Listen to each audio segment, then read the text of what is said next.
এই যে নিয়ে নিয়েছি লাউয়ের এই সুস্বাদু রেসিপি, একবার কমেন্ট করলাম, সবাইকে অনুরোধ করলাম সবাই একবার তৈরি করে খেও। এত সুস্বাদু, তোমরা দেখেছো কত কম জিনিস দিয়েছি, হ্যাঁ মশলা কত কম কম দিয়েছি, অথচ ভীষণ সুস্বাদু হয়েছে বন্ধুরা, ভীষণ।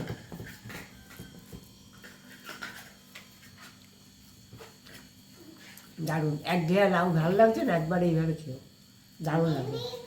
বন্ধুরা নিয়ে এসেছি লাউ, হ্যাঁ এই লাউ দিয়ে হবে শীতের একটা দারুণ রেসিপি।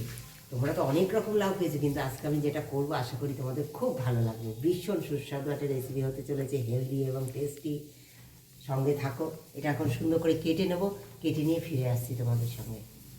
দেখো বন্ধুরা, আমি ঠিক এরকম মোটা মোটা করে কেটে নিচ্ছি, হ্যাঁ এই মোটা মোটা করে কেটে নিচ্ছি। কেটে নিয়ে তারপরে আমি এগুলো সব সিদ্ধ করে নেব, হ্যাঁ একদম লবণ ছাড়া আমি এটা এই জল ছাড়া সিদ্ধ করে নেবো বন্ধুরা। এইটা একটা ফটো তুলো, মাখাটাই ওইটা থাকলো। দেখো বন্ধুরা, আমি এই দেখো এই প্রেশার কুকারের মধ্যে দিয়ে দিচ্ছি, হ্যাঁ সব লবণ দিয়ে এগুলো সুন্দর করে সিদ্ধ করে নেবো। জাস্ট একটু লবণ ছড়িয়ে দেবো, লবণ পরিমাণ মতো একটু লবণ দিয়ে দেবো, আর এক ফোঁটা জল দেবো, একদম এক ফোঁটা। এই যে সুন্দর আমি দেখো ভেজে নিয়েছি, এই সেদ্ধ করে নিয়েছি, হ্যাঁ এবার দেখো এদিকে কড়াই বসিয়ে দিয়েছি, কড়াইতে দিয়ে দেবো তেল।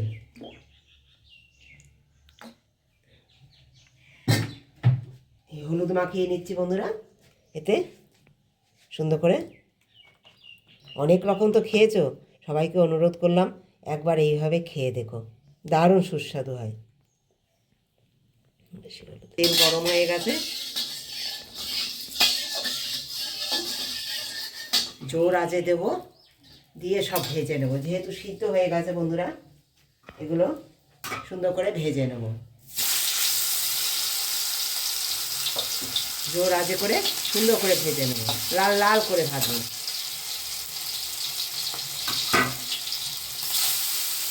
দেখো এই যে লাল লাল করে লাউটা ভেজে নিয়েছি।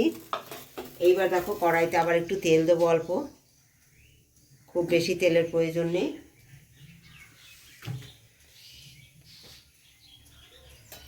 দেখো দুটো দারুচিনি,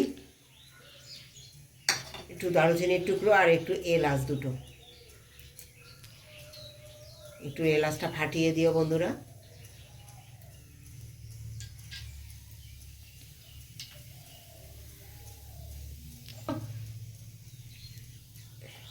একটা গোটা শুকনো লঙ্কা, একটু লবণ দিলাম, যেহেতু একটু আদা বাটা দেবো অল্প। আমি কিন্তু এই রান্নায় রসুন দিচ্ছি না বন্ধুরা, একদম রসুন দিচ্ছি না, রসুন ছাড়াই করছি। তোমরা একবার খেয়ে দেখো, সবাইকে অনুরোধ করলাম রান্নাটা একবার খেয়ে দেবো। এই যে লাউয়ের যে জলটা ছিল, হ্যাঁ সিদ্ধ করেছিলাম, সেই জলটা একটু দিয়ে দিলাম। লাউয়ের জলটা আমি ফেলিনি, কারণ ভিটামিন এতেই রয়েছে। দেখো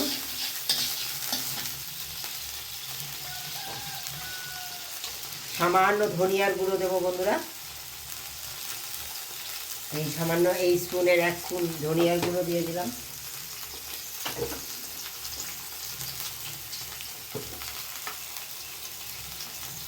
সামান্য দেখো এটার 1/2 চামচ জিরের গুঁড়ো দিলাম।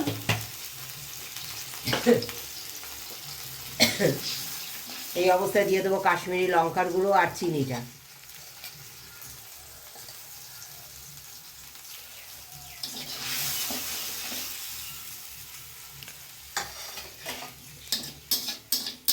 আগেই দিয়েছি, এখন আর হলুদ দেবো না বন্ধুরা। আর রসুন একদমই ইউজ করিনি, একটু কাঁচা গন্ধ যাওয়া পর্যন্ত একটু জাল দিয়ে নেবো। কাঁচা গন্ধ চলে গেছে, একটু তেল ছেড়ে দিয়েছে। এইবার যে বেটে রেখেছিলাম যে মশলাটা, এটা দিয়ে দেবো। একবার এই রান্নাটা লাউয়ের খেয়ে দেখো, অনেক রকম তো রান্না তোমরা খেয়েছো, একবার এই রান্নাটা সকলকে অনুরোধ করলাম খেয়ে দেখো। দেখো এই যে লাউয়ের যে জলটা রয়েছে এটা ফেলবো না বন্ধুরা, এটাই বাটির মধ্যে দিলাম, দিয়ে সুন্দর ধুয়ে এর মধ্যে দিয়ে একটু এই মশলাটা বেশি তো কম ভাজা, একটু ভাজা, কাঁচা গন্ধ চলে গেছে যেহেতু, এর খুব বেশি কষানোর প্রয়োজন হবে না। একটু নেড়ে চেড়ে রান্নাটা করে নেব। দেখো বন্ধুরা, মশলা কষানো প্রায় হয়ে গেছে একদম। এবার এগুলো দিয়ে একটু নাড়বো চাড়বো, দিয়ে দেবো জল। দেখো, রান্নাটা একবার এইভাবে খেয়েও সকলকে অনুরোধ করলাম। এই যে লাউয়ের যে জলটা প্লেটে দিলাম, লাউয়ের জলটা প্লেটে দিলাম, সেই জলটা দিয়ে দেবো, দিয়ে একটু জাল দিয়ে নেব। একদম তৈরি হয়ে যাবে আমার লাউয়ের সুস্বাদু রেসিপি। তোমরা এটা পেঁয়াজ ছাড়াও করতে পারো বন্ধুরা, পেঁয়াজ ছাড়া করলেও ভালো লাগবে। অবশ্যই তোমরা এইভাবে করতে পারো পেঁয়াজ ছাড়া। হ্যাঁ, যারা নিরামিষ খেতে চাও পেঁয়াজ ছাড়া করলেও খুব সুস্বাদু হবে। এইভাবে রান্নাটা করো, খুব ভালো লাগবে।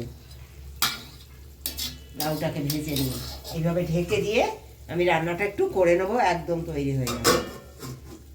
বন্ধুরা 1 মিনিট পরে নাড়িয়ে চাড়িয়ে দেখো সুন্দর তৈরি হয়ে গেছে আমার রান্নাটা, একদম কমপ্লিট। দেখো সুন্দর তৈরি হয়ে গেছে, দারুণ খেতে হয় কিন্তু বন্ধুরা। একবার তোমাদের সকলকে অনুরোধ করলাম এই রান্নাটা করে খেও, আর আমাকে কমেন্টে জানিও রান্নাটা কেমন লেগেছে। ভালোবাসা দিয়ে যারা প্রতিদিন ভিডিওটি দেখছো তাদেরকে অনেক ধন্যবাদ, অনেক ভালোবাসা। দেখো বন্ধুরা, দিয়ে দিলাম নামাবার আগে 4টে কাঁচা লঙ্কা, দিয়ে ঢেকে রেখে দেবো, একটু স্ট্যান্ডে থাকবে। কাঁচা লঙ্কার এই ফ্লেভারে দারুণ হয়ে উঠবে রান্নাটা।